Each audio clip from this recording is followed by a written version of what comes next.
Good morning, everybody. Here we are. This is Linda Cody from Cody and Company, And this is Sadie Camilla with Cody and Company. and we are now doing Real Estate Roundtable number 10. 10. Number 10. We're so excited. We've done 10 videos.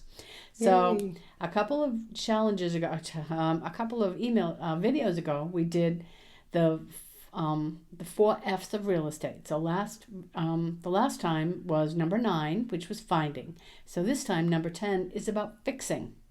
So we're going to talk about what happens when you've found your property. You have found it, you've sourced it, you're excited about it, and now you have to think about fixing it. What's the first step? After you get it for a really good price, which how do you know if it's a good price, Sadie? Well, you get some comps. You get You your get the realtor comps. to find you some comps.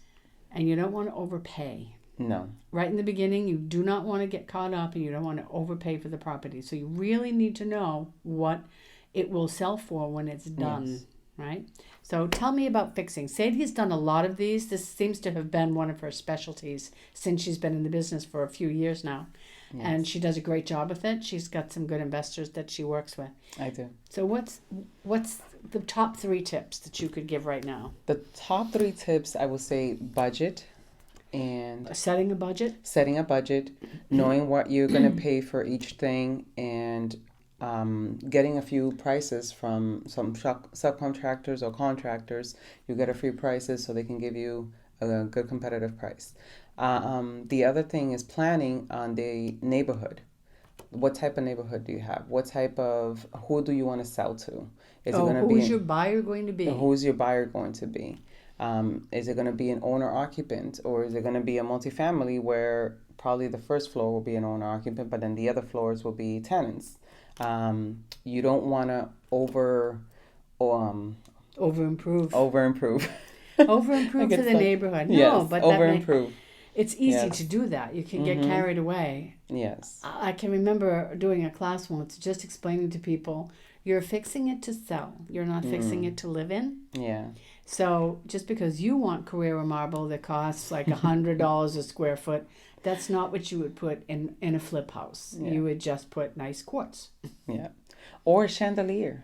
Chandeliers. Just because you want a chandelier in your house doesn't mean that you're going to have a chandelier for the buyer.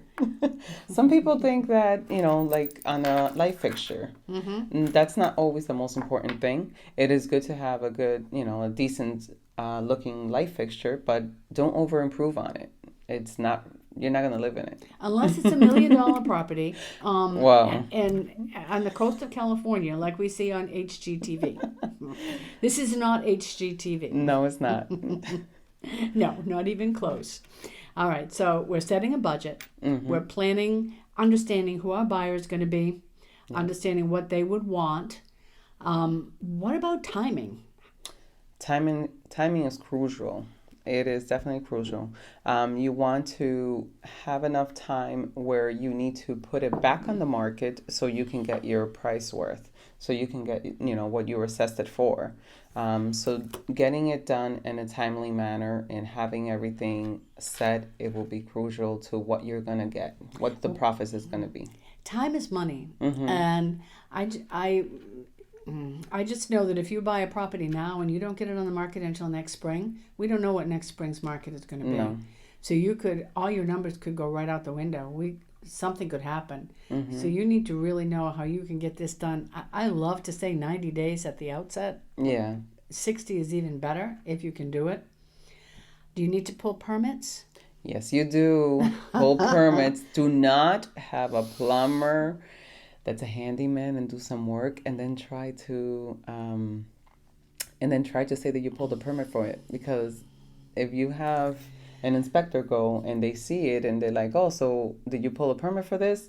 They're going to ask you. Even though it's the building inspector and he's not the plumbing inspector, he's going to ask you. He's going to ask for it. And some of our investors have learned that the hard really way. hard way. Like really hard way. Take it down, take the walls down, Yep. start all over again. So you want to make sure that you pull permits. You want to make sure that you know exactly what it is you're doing. And you're also going to make a decision. We have a phrase that we use a lot in the office, and it's putting lipstick on a pig. Yeah. And is that the kind of flipper that you're going to be? That you're just going to cover up mistakes? make it look pretty with a fresh coat of paint, maybe, new flooring, vinyl, the luxury vinyl flooring, and turn around and sell it back to somebody right away, you'll get a reputation of being a poor craftsman very fast. Very, very fast. You know Word what? goes around. If the furnace is 10 years old, 15 years old, and maybe you need to think about replacing it, have that in your budget. If the roof is old, you know what? Replace the roof. Just Yes. take care of the guts of the house. Again, knowing what your market is going to be, knowing who you're going to sell it to.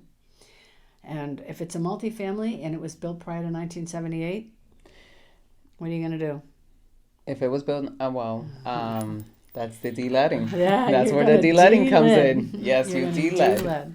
Because you'll have a better, you'll have a better chance when you put it on the market. Having the de-letter certificate or compliance letter is going to be very important. Having that letter of compliance is Yes. is a big selling feature in property built Yes. prior to 1978, especially multifamily. Oh, yeah. So that's our tips for fixing the flip that you have found.